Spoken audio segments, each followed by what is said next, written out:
प्रिय श्रोताओं, सुखदेव जी कहते हैं, हे परीक्षित,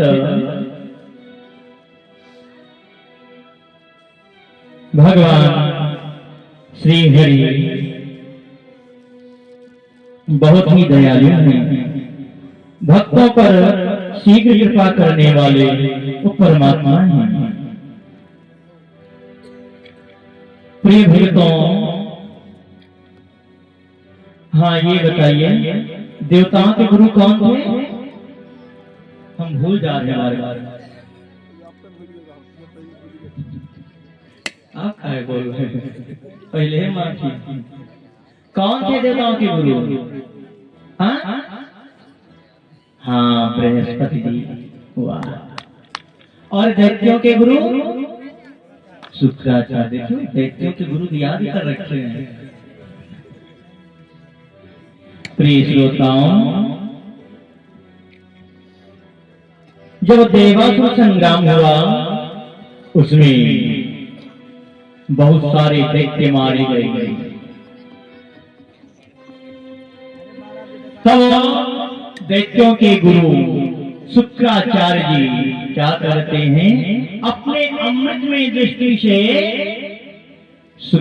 उनको बलि को जीवित कर देते हैं।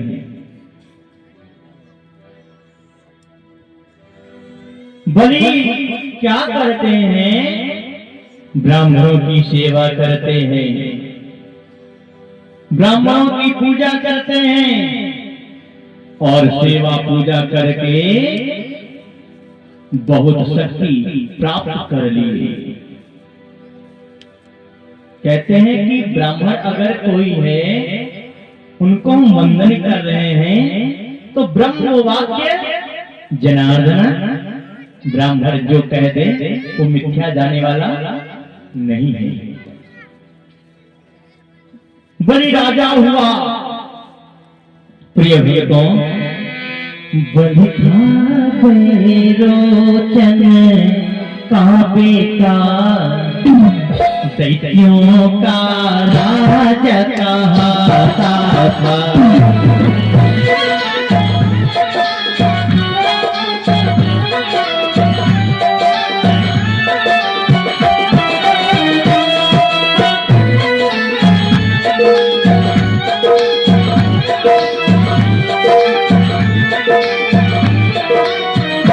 बलि था रोचन का बेटा, दैत्यों का राजा कहता था।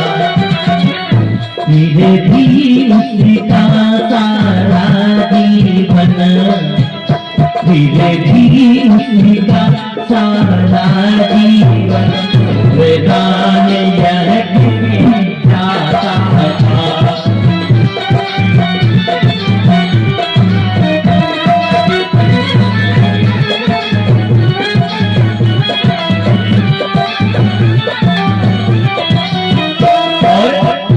हर वर्षैया के आयोजन वह निश्चय ही रचवाता था।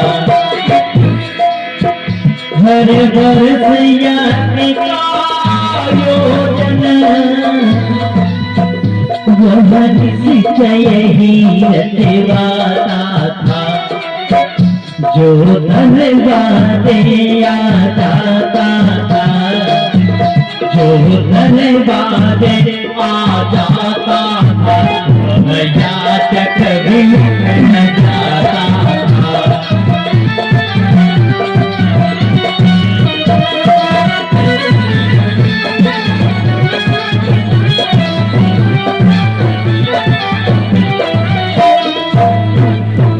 प्रिय भक्तों, बैरोचन का पुत्र बलि था, दैत्यों का राजा था, दैत्य था, फिर भी दान करता रहता था। जो भी याचक द्वार पर आता था उसे विमुख जाने नहीं देते थे। और कहते हैं श्रोताओं, अगर द्वार पर कोई भी आए, कोई भिक्षुक आए तो उसे व्यर्थ जाने मत दीजिएगा, कुछ ना कुछ दान अवश्य दें। ना अन्न है धन दे दे, जितनी आपकी श्रद्धा हो। अगर धन नहीं है तो अन्न दे दे, या जो आपका दिल कहे दान करने के लिए वो आप दान करें। क्योंकि कहा गया है ना, दानम एकम कलियुगे। इस कलयुग में जो धर्म है ये किस लिए जीवित है? दान के सहारे जीवित है। कलयुग में दान और दया ये धर्म के अंग है। तो हमें दान अवश्य करना चाहिए।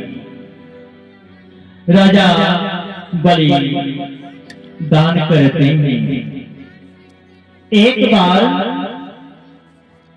दैत्यों के गुरु शुक्राचार्य जी ने विचार किया, अगर राजा बलि 100 अश्वमेध यज्ञ कर ले तो इसे हमेशा हमेशा के लिए राज्य मिल जाएगा, स्वर्ग मिल जाएगा, स्वर्ग का अधिकारी हो जाएगा।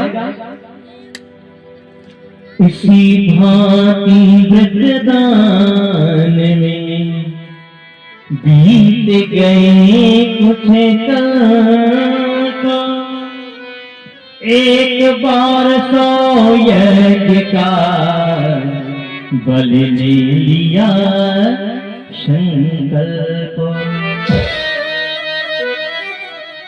प्रिय भक्तों, सुखदेव जी कहते परीक्षित, एक बार बलि 100 अश्वमेध यज्ञ का संकल्प लिया। यज्ञ करने के लिए बलि भृगु वृक्ष आए। यज्ञ प्रारंभ हुआ। इधर देवगण घबराते हुए गुरु बृहस्पति के पास पहुंचे। गुरु बृहस्पति जी सारा वृतांत जाने। कहा, हे देवताओं, तुम लोग घबराओ मत। बलि इस समय ब्राह्मणों की पूजा कर रहा है, दान कर रहा है, उसी से उसको शक्ति मिली है। प्रिय भक्तों,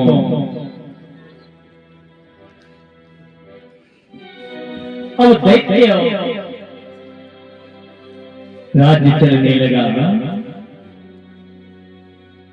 जब दैत्य राज चलने लगा, इंद्रपुरी में जाकर दैत्यों ने क्या किया? इंद्र को मार भगाया। सभी देवगण परेशान। इधर श्रोताओं क्या होता है? कश्यप ऋषि जब समाधि टूटी तब आदित्य के पास आए। अच्छा श्रोताओं, ये बताइए, देवताओं की माता कौन थी? क्या शांति है। देवताओं की माता आदिति थी। कौन थी? आदिति। कौन थी? और दैत्यों की दिति। जो दैत्यों को जन्म देती है वो दिति है, जो देवों को जन्म देती है वो अदिति है। कहते हैं किसी को हम देखें भेदभाव से नहीं, अभेद भाव से देखें। कैसे देखना है? चश्मा लगा के, हाँ, अभेद भाव से देखना है। जैसे एक बार राजा जनक की सभा में मुनि अष्टावक्र धारे। कौन धारे? अष्टावक्र।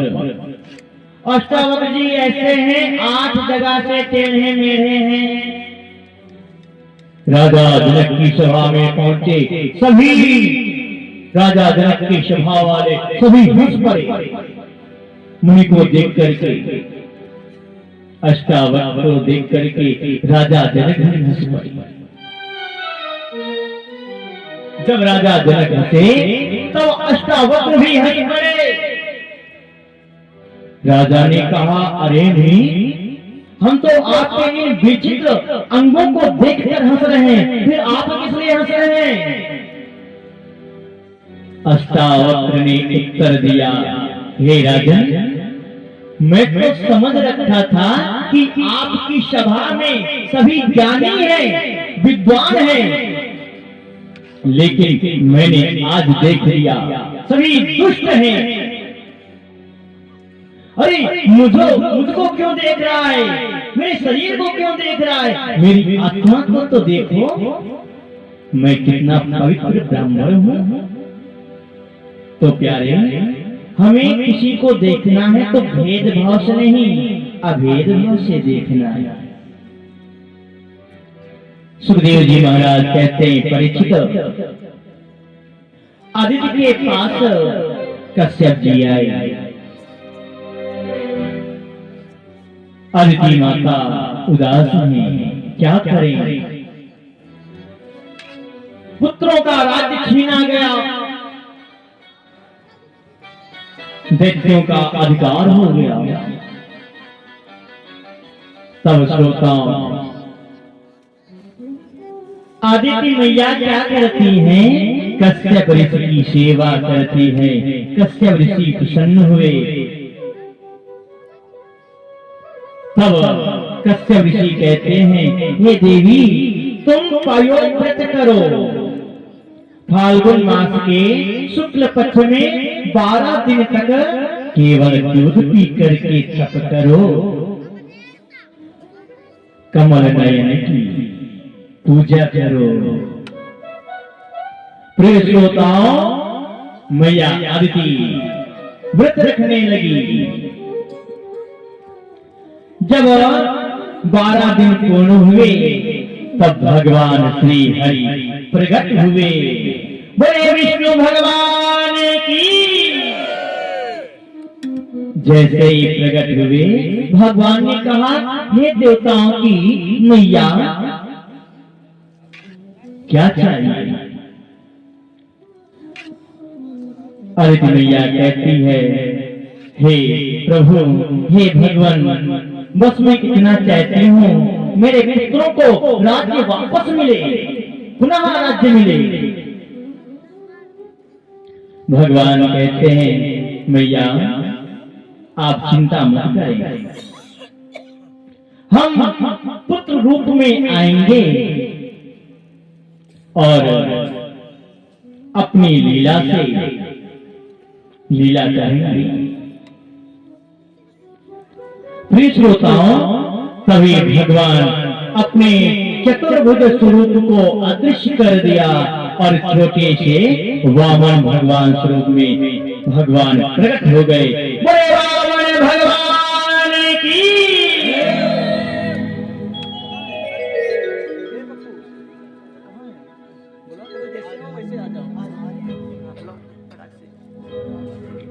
प्रिय श्रोताओं,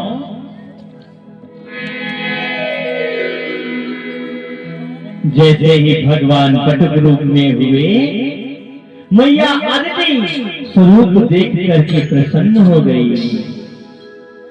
आदित्य ने वामन जी को लंगोटी दी, धरती माता ने आसन दिया, सरस्वती जी ने जपमाला दी, ब्रह्मा जी ने कमंडल दिया, कुबेर जी ने भिक्षा पात्र दिया। आज वामन भगवान का स्वरूप बड़ा ही सुंदर लग रहा है। प्रिय भक्तों, शिक्षा ग्रहण करने लगे। गुरु ने कहा, हे वामन, अब तुम जाओ भिक्षा लेने के लिए। वामन जी आज भिक्षा लेने के लिए चल पड़े। मैया उमा की दी हुई भिक्षा लेकर के आए, गुरु के सम्मुख रखा गया। गुरु जी बोले, अरे बच्चा लल्ला, ये भिक्षा बहुत कम है। वामन भगवान कहते हैं, प्रभु गुरुजी कोई बड़े यजमान का पता बताइए जहाँ अच्छी भिक्षा मिल सके। हाँ, तब गुरुदेव कहते हैं, बेटा तुम वहां जाओ नदी के तट पर, वहां पर एक राजा बलि हैं, वो 100 अश्वमेध यज्ञ कर रहे हैं। वहां पर तुम जाओ, वहां तुम्हें अच्छी भिक्षा मिल सकेगी। प्रिय भक्तों, आज भगवान श्री हरि भिक्षा लेने के लिए राजा बलि के यहाँ जा रहे हैं। प्रिय भक्तों, तन परे बह पीतांबर न रहा, छोटा सा पीला कंबल है।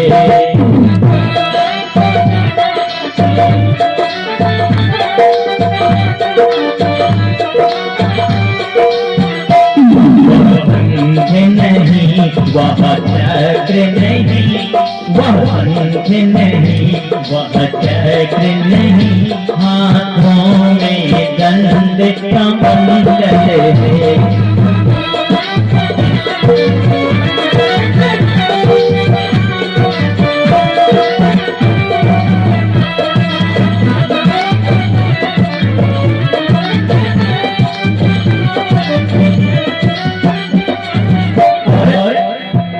बैजंती कौतुक भूल गए, सीधी तुलसी की माला है।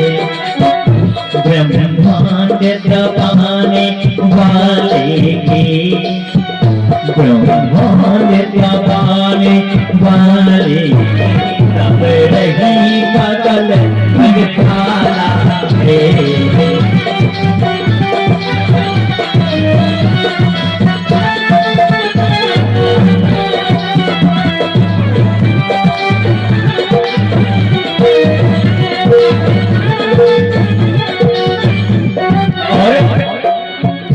वह साज नहीं, वह बाज नहीं, कोई साज नहीं, वह साज नहीं, वह बाज नहीं, भस्मी का तिलक लगाए हैं। विश्व भेद आज वामन बनकर, विश्व भेद आज वामन बनकर बलि के दरबार आए थे।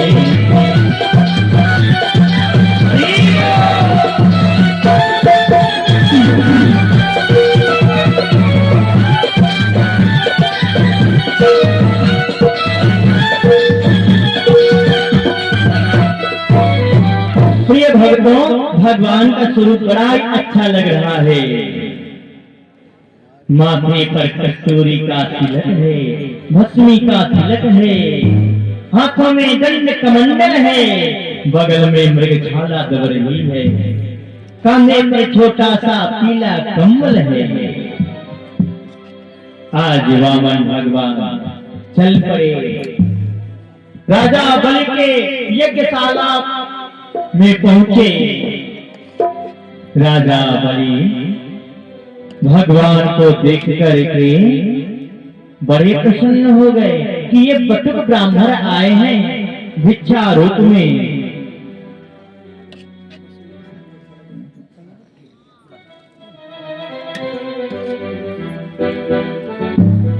बोलिए वामन भगवान की जयकार में जोशी क्यों।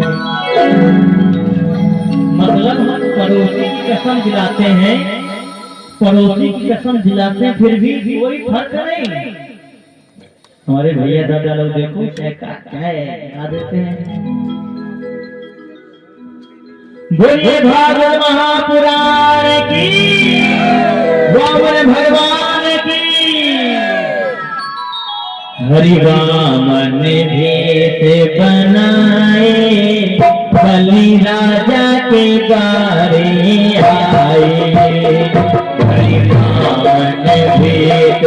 बनाए, बनी राजा के द्वारे आए, पावन बनी राजा के द्वारे आए। तारीफ करते हुए बोलिए भगवान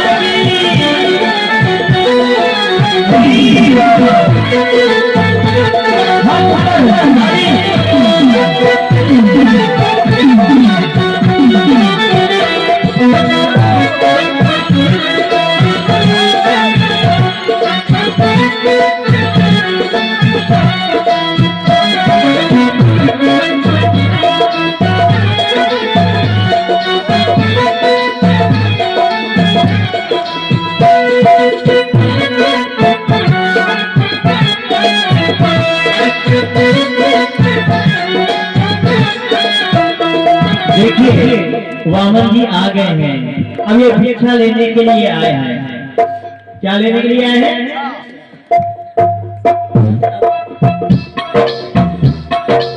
क्या लेने के लिए आए हैं? जोर से बोलिए। हाँ, भिक्षा लेने के आए हैं। अभी वामन जी सबके पास जाएंगे, सभी लोग भिक्षा देंगे, ठीक है? बलि राजा के द्वारे ताली देते हुए पावन भेद बनाए, बलि राजा को ठगने आए, पावन बनाए, बलि राजा ताली देते हुए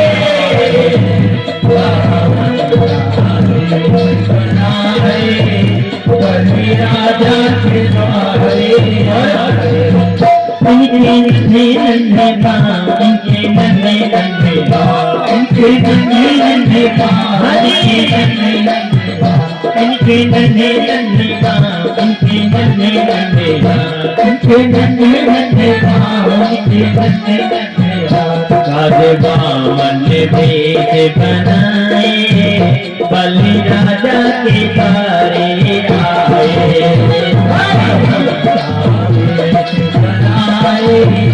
बलि राजा के द्वारे हुए, बनाए, बलि राजा के द्वारे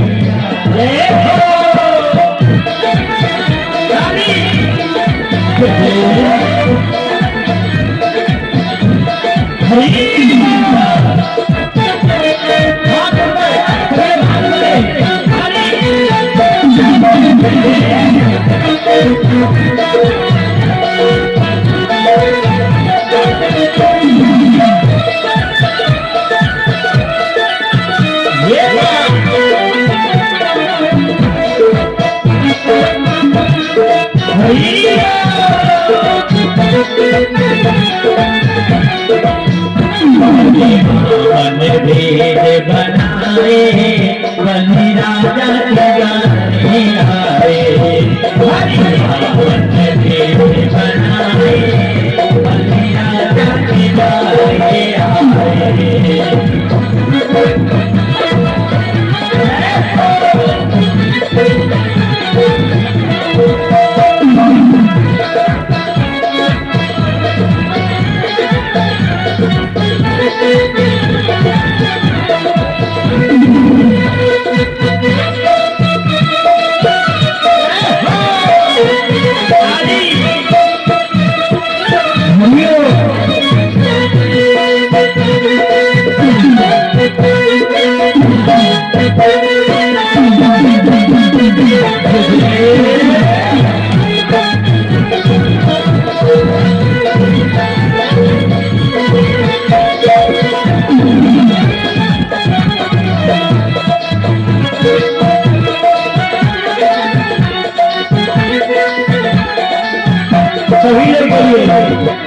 इनके नन्हे नन्हे पाँव, इनके नन्हे नन्हे हाथ, इनके नन्हे नन्हे पाँव, इनके नन्हे नन्हे हाथ, इनके नन्हे नन्हे पाँव, इनके नन्हे नन्हे हाथ, इनके नन्हे नन्हे पाँव, इनके नन्हे नन्हे हाथ। आज वामन भेद बनाए, वामन भेद बनाए, बलि राजा को आए।